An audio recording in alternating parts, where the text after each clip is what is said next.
అయితే కవిత మాట్లాడి ఎన్నో ప్రశ్నాస్త్రాలు అయితే బీఆర్ఎస్ను సంధించారు, కానీ వాటి దగ్గర బీఆర్ఎస్ దగ్గర నుంచి సరైన స్పందన అయితే లేదు. కవిత అడిగిన ప్రశ్నలకి సమాధానాలు లేవనే చెప్పాలి. ఇక కౌన్సిల్లో కల్వకుంట్ల కవిత బీఆర్ఎస్ను దుమ్ము దులిపేశారు, నాయకత్వానికి వాతలు పెట్టారు, 10 ఏళ్ల వైఫల్యాన్ని ఖాళీలాగా విజృంభించారు ఆవిడ అని ఎండగట్టారు. మరి బీఆర్ఎస్ పార్టీలో నియంతృత్వం, నా నాయకత్వ పోకడలు, ఉద్యమకారులకు అన్యాయం జరిగిందని 2014లో అధికారంలో వచ్చిన నాటి నుండి కవితపై చేసిన కుట్రలు, ప్రాజెక్టులు అన్ని ప్రతి అంశాన్ని లేవనెత్తి ప్రజల ముందు ఉంచారు కల్వకుంట్ల కవిత.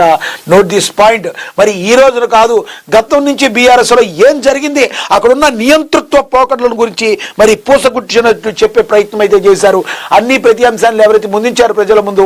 జనం బాట ప్రారంభించిన నాటి నుండి కవిత లేవనెత్తుతున్న ప్రశ్నలు ప్రజల్లో బాగా వెళుతూ చర్చ జరుగుతుండగా కౌన్సిల్లో వీటి నుంచి బీఆర్ఎస్ వైఫల్యాన్ని సంపూర్ణంగా కడిగి పారేశారు. కుట్రలు ప్రస్తావించి ఇక బీఆర్ఎస్ పని అయిపోయిందని, కొత్త శక్తిగా తాను